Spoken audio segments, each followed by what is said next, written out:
Olá, aqui é o professor Guilherme. Hoje a aula é sobre trauma urológico da disciplina de urgência e emergência. Nós vamos abordar todos os tipos de trauma relacionados à urologia e como então é bastante assunto, pensei em fracionar então o vídeo em dois. Então o primeiro vídeo vai falar sobre trauma renal, ureteral e de bexiga e a segunda parte vai ser trauma de uretra, escroto e do pênis.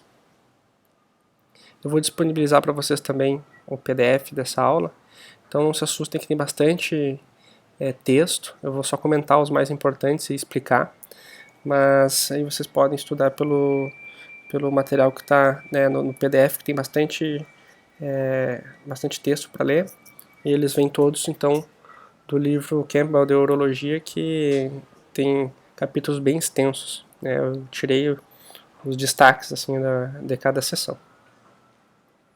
Então, primeiro tema, trauma renal.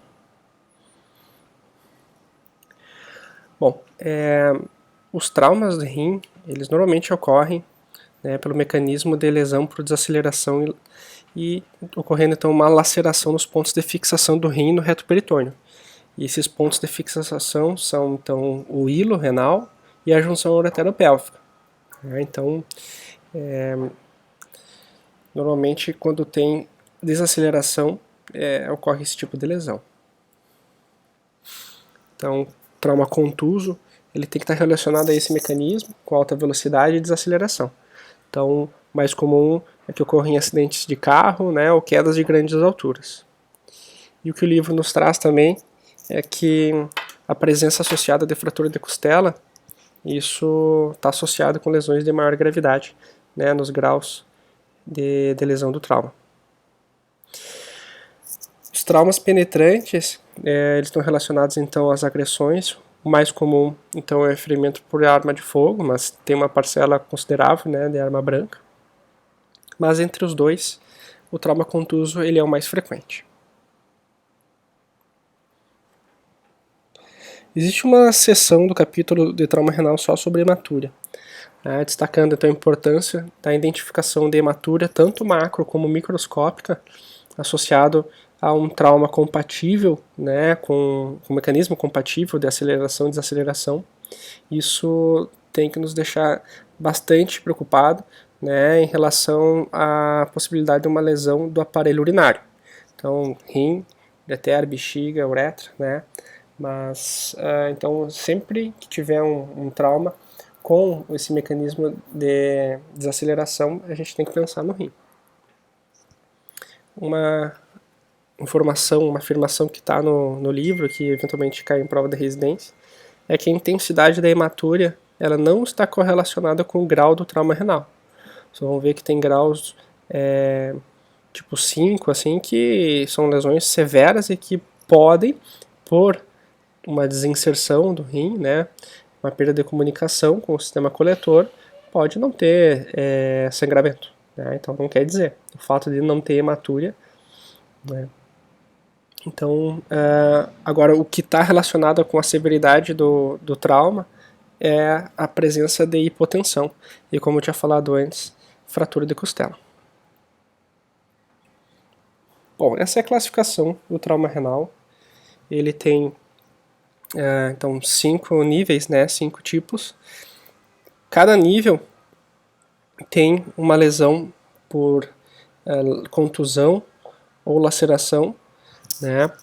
Então, tipo 1, né? Então pode ser apenas uma contusão ou um hematoma subcapsular. Então, esses graus aí são discretos.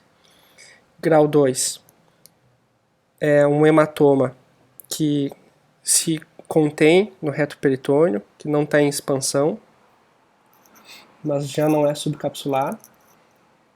Ou uma laceração que seja menor do que 1 centímetro, sem que tenha lesão do sistema coletor, né, sem extravasamento de urina.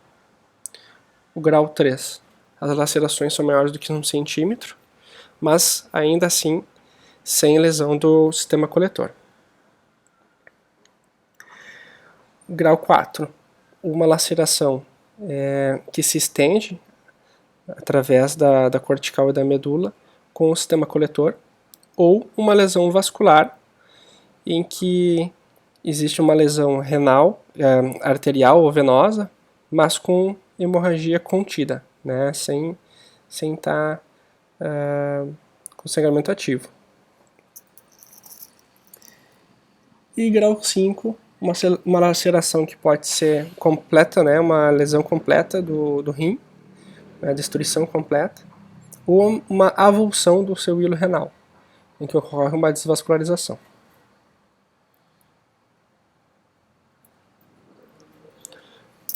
Bom, acho sinceramente que não é assim muito importante que vocês saibam todos os graus, mas eu estou citando para vocês porque eventualmente alguém pode cobrar. Mas não é o objetivo da disciplina, vocês decorarem isso. Bom, então a gente suspeitando, né, de trauma renal, o exame padrão ouro é a tomografia com contraste, de preferência com a fase excretora tardia, que é então quando o paciente faz o contraste, ele repetir a tomografia 10, 15 minutos depois, porque ele vai ter então a excreção renal do contraste. Então dessa forma consegue detalhar melhor a anatomia do rim e acaba também detalhando bem a anatomia do ureter, que é o próximo tópico. Então, o que o livro nos traz também é que os avanços, né, a agilidade em fazer os exames permitiram uma ótima qualidade nos exames para trauma renal. E existe uma limitação da técnica nas definições de lesão venosa. Tá? Então, é mais fácil de ver uma trombose, uma lesão arterial do que venosa. Essa ainda é uma limitação que existe. Então, o que a gente deve procurar na tomografia? Né? O que a gente deve se preocupar? Se ocorrer, então, um hematoma medial ao rim, que é o local onde está o hilo renal, isso é muito sugestivo de uma lesão vascular. Se não houver contraste no parênquima renal, e bom é que a maioria das pessoas tem 2 rins, então a gente pode comparar um com o outro. Então se não tiver contrastando um dos rins, a gente tem que pensar então em lesão arterial, que pode ser uma avulsão, ou menos grave, uma trombose. Ocorre trombose com alguma frequência, só pelo fato de desacelerar ali pode ocorrer uma lesão endotelial, né, virar trombose. Se ocorrer então extravasamento medial da urina, então isso daí seria na fase tardia, aí isso é sugestivo de uma lesão da pelve ou da junção ureteropélvica, porque é muito frequente que ocorre nessa região. E o achado assim mais preocupante é a presença de um hematoma grande medial, maior que 3,5 cm, uma laceração do parênquima também medial, ou observação de extravasamento de contraste junto aos vasos. Se 2 desses 3 achados ocorrerem, isso é muito sugestivo de um sangramento ativo importante. Então aqui, vamos ver alguns exames. Bom, figura A, o que a gente tem de diferente aqui? A gente consegue observar que o contraste desse rim, do rim direito do paciente em relação ao rim esquerdo, ele é bem menor.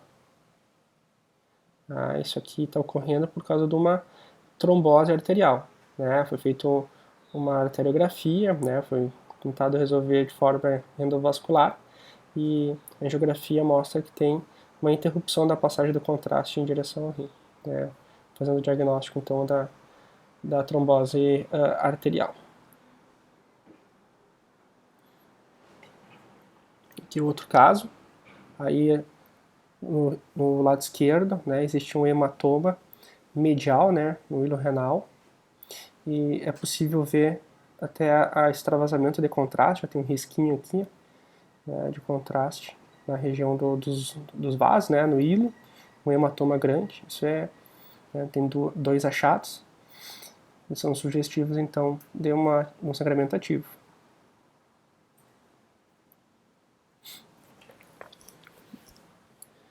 Então, ainda dentro dos exames de imagem, mas com um papel de terapêutica também, os métodos de radiologia intervencionista, eles estão sendo bastante utilizados. Claro, isso aí é mais restrito a algum centro de um fluxo grande de trauma e com muito recurso, né, que não é a nossa realidade, mas os livros citam, né, a possibilidade de resolver grande parte dos traumas renais com a angioembolização, né, especialmente quando tem trauma vascular.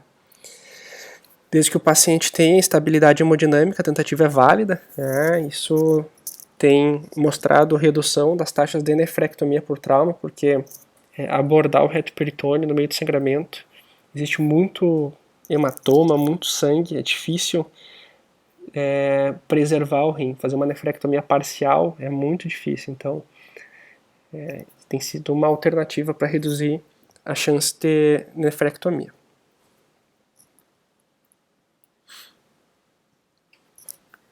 Bom, ok, essa é a próxima. A gente pode dividir então o manejo não cirúrgico e cirúrgico. Então a maioria das lesões são discretas, né? Grau 1 é a grande maioria. E o manejo conservador é o tratamento padrão, né?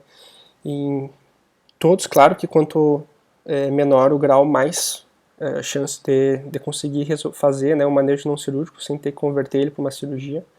Mas os graus 1, 2 e 3, muito pouco provável a necessidade de fazer alguma cirurgia. E se o paciente é estável, dependendo, existem relatos até em grau 5. O trauma contuso, então, é mais ainda realizado, o tratamento conservador tem mais sucesso do que o penetrante. Mas o penetrante, ele antigamente era considerado sempre cirúrgico, e não é mais.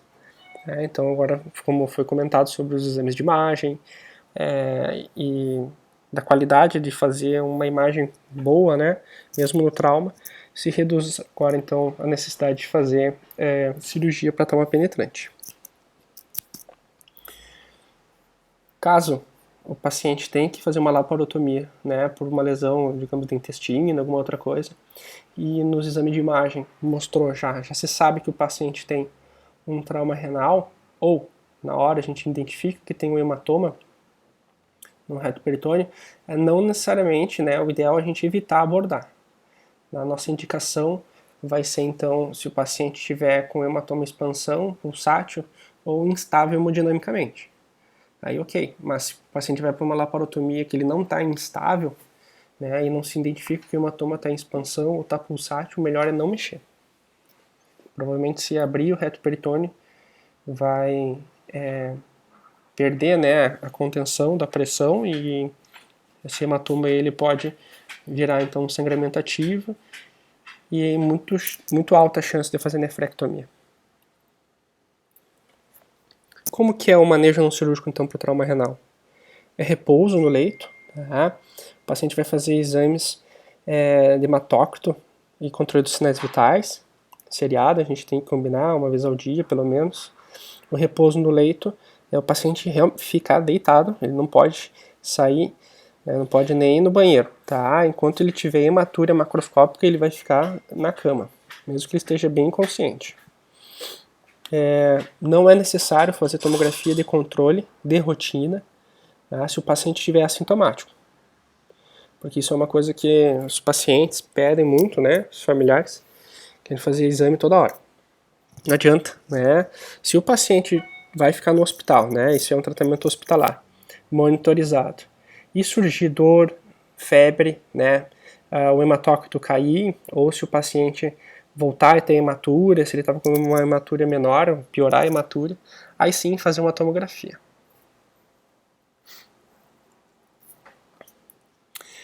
O manejo não cirúrgico ele tem uma possível complicação, né, é que pode o paciente ter sangramento tardio, né, mesmo já depois de alta, né, normalmente aí o paciente fica uma semana internado, mas depois o paciente ainda pode ter um sangramento tardio, então ele deve ficar de olho, ele deve manter um certo repouso em casa.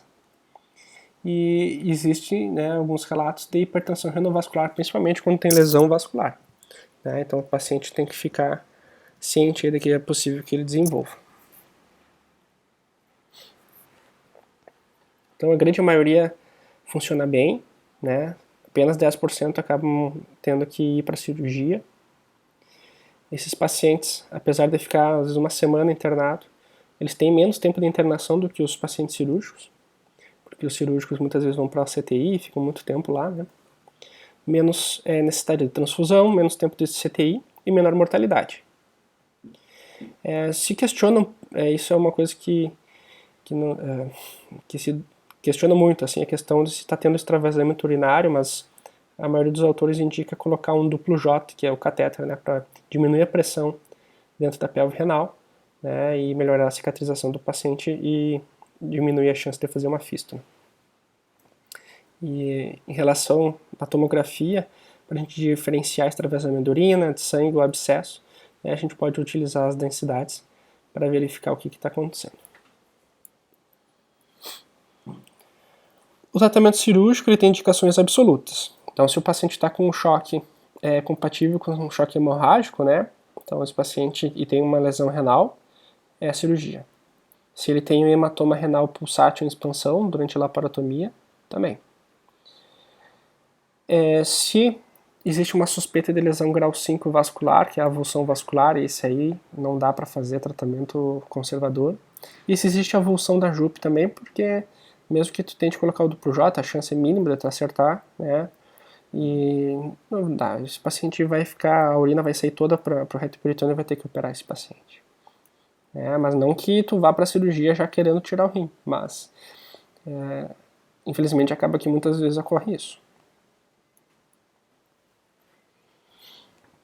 Indicações que são relativas é quando ocorre um extravasamento urinário com desvascularização, lesão renal associada com lesão de pâncreas ou do cólon, e quando tem um diagnóstico tardio de lesão arterial. Apesar de que a angioembolização, né, tem sido uma boa alternativa.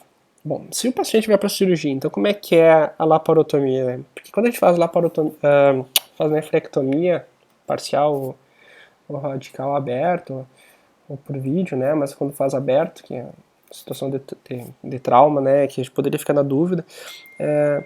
Quando é eletiva a cirurgia por neoplasia, a gente faz normalmente subcostal ou lombotomia. Então, quando é trauma, é sempre incisão mediana. E o que a gente deve fazer? Porque se a gente for fazer, em algumas situações assim específicas, a gente faz também com incisão mediana nefrectomia oncológica. Por exemplo, um trombo na cava, né, que a gente precisa ter uma exposição melhor. Quando é oncológico, a gente, depois que faz a laparotomia, a gente roda o cólon medial, né, então descola, abre a linha de Told, que segura, o peritônio que segura o cólon no flanco, né, e traz ele para medial para expor o rim e o hígado. No trauma renal, o ideal é a gente, antes de fazer essa exposição, a gente colocar o delgado para a direita, né, expor o cólon para a esquerda e incisar o peritônio na topografia da aorta, medial à veia mesentérica inferior. Né, dependendo do paciente, se ele for mais magrinho, a gente consegue enxergar a veia mesentérica inferior no mesocolo, né, então a gente vai incisar nessa topografia aqui. Então assim já é alto o suficiente para que a gente tenha exposição dos grandes vasos e a origem dos vasos renais. Então assim a gente já deixa eles reparados, né? Porque o que ocorre é que muitas vezes quando abre, então o reto peritônio começa a sangrar. Então dessa maneira a gente já tem os vasos reparados e preparados para uma ligadura ou pode colocar até um clampeamento, né? Temporário.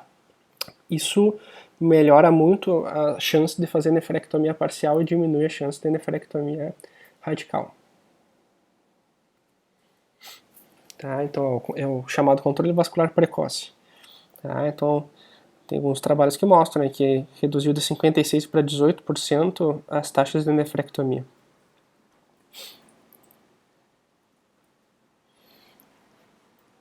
Agora o próximo tema é trauma de ureter.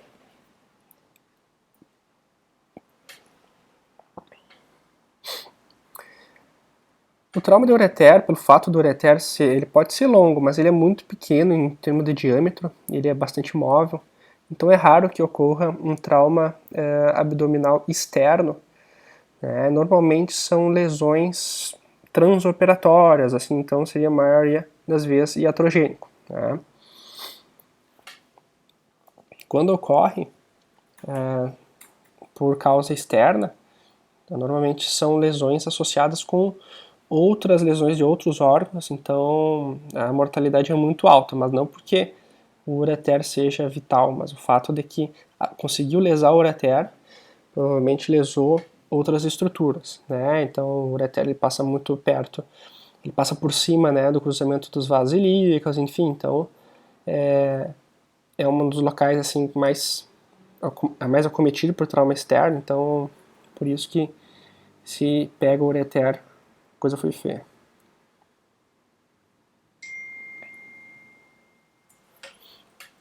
Então, como o mais comum é lesão iatrogênica por cirurgia, vai ser o foco, tá?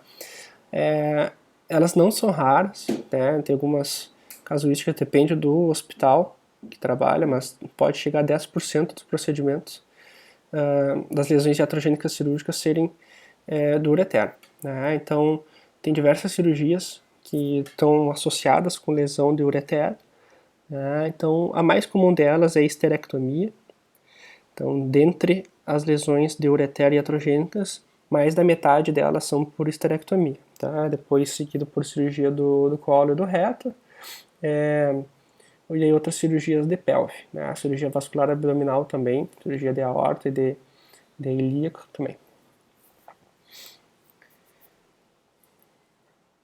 Ok, deixa eu só ver uma coisinha. Tá, e por que acontecem essas lesões, então? O que tem a ver a histerectomia? Né? Porque o pessoal acaba sempre botando a culpa assim no ginecologista, né, que não sabe operar e tal. Não tem nada a ver com isso, né? Não quer dizer isso. O que acontece é que o ureter ele não tem uma irrigação própria dele. Então ele acaba dependendo da irrigação dos órgãos, né, na proximidade dele. Então, quando ele é o ureter proximal, ele acaba dependendo de alguns ramos que vêm dos vasos renais, da aorta proximal. Já no ureter médio, alguns ramos das gonadais, também da aorta. E o ureter distal, principalmente quando ele passa junto do útero, ele depende de uns raminhos que vêm da artéria uterina. Então, mesmo que não ocorra uma lesão no transoperatório, mesmo que não ocorra uma manipulação, não foi cortado, não foi cauterizado o ureter, apesar de que isso ocorre com alguma frequência, porque realmente é muito próximo, não é difícil disso acontecer, mas muitas vezes, mesmo não ocorrendo, não se identificando no transoperatório, muitas vezes ocorre uma desvascularização do ureter pela perda do suprimento sanguíneo dele. E se o paciente é um paciente mais, sim, com outras comorbidades, diabetes, né, arteriosclerose, isso aí vai prejudicar bastante a recuperação. Pode ocorrer, então, uma necrose do ureter e uma fístula. Também pode ocorrer tardiamente, se não ocorrer fístula, não ocorrer uma perfuração, pode ocorrer as estenoses do ureter, que é um problema também.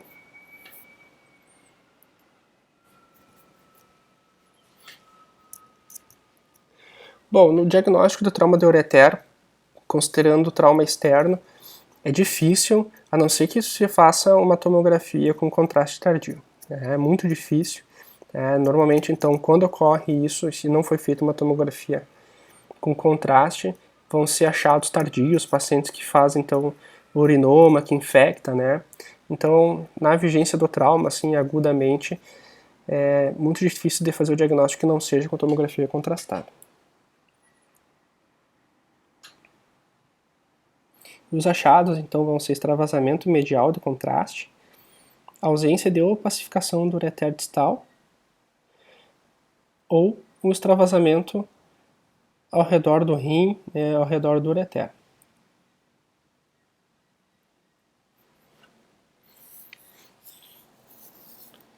Uma outra possibilidade é fazer a pielografia. Tá? Então, assim, A pielografia é fazer um exame contrastado do sistema coletor. Então vai se preencher, né, o sistema coletor, a pelve renal, os cálices, o ureter todo, com contraste. Então, deixa eu ver uma coisinha aqui. Não tem imagem. Tá. Aqui. Tá. Bom, deixa eu explicar então como é que pode ser feita a pielografia. Existem duas maneiras de fazer a pielografia. Eu tinha uma aula maior do que essa ainda, e eu tirei uns slides, é possível que tenha saído a pielografia deles. Então, tu pode fazer uma pielografia na veia do paciente, né? Então coloca o contraste. O mesmo contraste que seria utilizado então para tomografia, você faz na veia do paciente, né? E pode ser feito até no paciente sendo operado, se o paciente está em cirurgia, né?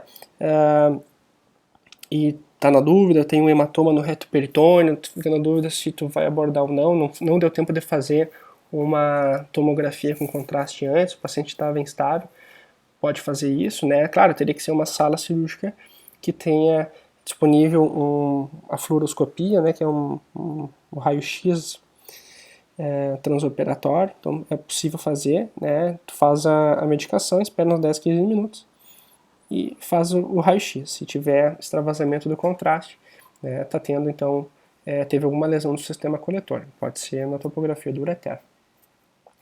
Se alguém está fazendo uma cirurgia, fica na dúvida se lesou o ureter ou não, o que pode ser feito então, daí no caso, fora assim da situação de trauma, né, mas uma situação transoperatória, uma possível lesão iatrogênica, a gente pode fazer uma cistoscopia, o paciente está anestesiado, a gente só posiciona ele, entra com o cistoscópio na bexiga, cateteriza o ureter e injeta o contraste, e faz o raio-x para ver se está tendo algum extravasamento. Outra solução também, outra opção, é a gente injetar azul de metileno pelo ureter e ver se não está tendo nenhum vazamento, né, pela laparotomia. Também é uma outra possibilidade. A vantagem de fazer através da cistoscopia é que se já houver a identificação, né, a gente, de alguma possível fístula, a gente já pode instalar o catéter duplo J. Então aqui está os graus de classificação, né, os graus de lesão do ureter. E existem vários tipos de alternativas assim, em cirurgia. Então eu vou explicar um pouquinho de cada. O melhor seria fazer uma cirurgia mais simples, né, que é a ureterostomia, ou seja, a gente retira a região lesada, né, e tem que ter um cuidado, principalmente em relação à energia que que causou o trauma. Então, por exemplo, se foi um ferimento de arma branca ou se foi uma tesoura, bisturi, né, se foi iatrogênico, normalmente a gente só debrida o bordo e já faz a anastomose. Se foi ferimento de arma de fogo ou se foi utilizado eletrocautério, o ideal é a gente ressecar 1 centímetro de cada lado do ureter, porque a energia se transmite, né, de forma que a gente não enxerga com o calor. Então, para a gente não fazer uma anastomose em um tecido que ainda pode vir a necrosar. Então, esse aqui seria a melhor solução. E é uma boa opção para o ureter proximal e o ureter médio. O ureter distal a gente evita, o ureter distal ele tem uma vascularização muito prejudicada. Se ocorreu, então, uma lesão do ureter proximal, mas teve uma perda de tecido ureteral importante, não tem como a gente alcançar o ureter distal com o ureter proximal, que ocorreu a lesão. Uma outra opção é a gente fazer uma transureter-ureterostomia, em que a gente leva o ureter de um lado, né, e a anastomosa término lateral no outro. É uma opção. Outra opção é a gente fazer um autotransplante. Então, retira o rim como se fosse fazer um transplante, né, preserva o máximo possível dos vasos, limpa, né, a gordurinha, tira o ureter, deixa o ureter mais curtinho e implanta ele como um transplante, já na fossa ilíaca do paciente, fazendo a anastomose então da artéria e da veia nos vasos ilíacos externos, né, e o ureter na bexiga. A outra possibilidade, uma outra alternativa é fazer uma interposição intestinal, tem várias técnicas, essa é a mais conhecida, a técnica de Monte. Monte, ele é um urologista brasileiro, ele está vivo ainda. Então, o que a gente faz? A gente retira, né, separa alguns segmentos do intestino, pode usar um, pode usar dois, pode usar até três. Quando você separa, então, um segmento do intestino e abre ele no sentido, digamos, tu abre ele no sentido longitudinal dele e sutura ele no outro sentido, no sentido transversal, transforma então ele num cilindro com um diâmetro menor, mas um comprimento maior. Né? Então a gente consegue transformar, média assim, um segmento de 2,5 cm, 3 em 7, 8 centímetros. Então você pode até ir somando um atrás do outro. Claro que essa cirurgia, na hora que a gente faz, é uma cirurgia tranquila, mas ela tem chance grande de fazer estreitamentos e complicações, fazer divertículos. Não é uma cirurgia assim que é tão tranquila. O ideal sempre vai ser fazer a ureterostomia. Mas é uma solução para quando tem uma perda de tecido, né, e está muito longe um coto do ureter com o outro. Nas situações então de ureter distal, como eu comentei, o melhor é não fazer então ureterostomia. O ureter distal, principalmente junto da bexiga, ele tem uma vascularização muito ruim. Então, a gente faz então uma técnica de reimplante, né? A mesma técnica de fazer reimplante para refluxo vesicoureteral, em que a gente, então, claro, a gente liga o ureter distal, a gente deixa ele quietinho, pegamos o ureter proximal e fazemos então uma anastomose junto da bexiga. Algumas vezes essa anastomose pode ficar tensa, né? Ele desce, mas desce com muita tensão. Então o que a gente pode fazer é liberar os ligamentos do lado contralateral da bexiga e suturar a bexiga junto ao psoas, que é o psoas ritmo. A gente dá uns pontos para fazer com que a tensão fique aqui e não na nossa anastomose. Então ainda existem outras técnicas, como o Boari, mas é muita técnica, né? Essas aí já são suficientes. Sempre quando tiver uma lesão do ureter, a gente vai instalar o duplo J. A gente fala bastante na uro. O duplo J ele é temporário, ele vai então, ele é multiperfurado, então ele vai levar a urina da pelve renal em direção à bexiga. Então assim ele diminui a pressão no sistema coletor e favorece a cicatrização do paciente. Também diminui as chances de estenose.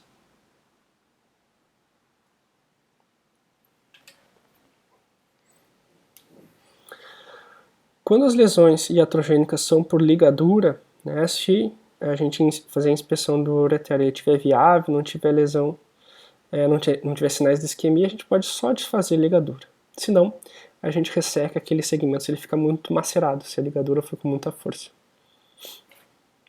Quando ocorrer a transecção de reconhecimento transoperatório, o manejo é igual a essas técnicas que a gente comentou. É só lembrar que se for com o uso do eletrocautério, o ideal é a gente tirar um segmento de 1 centímetro de cada coto, por causa da possível necrose.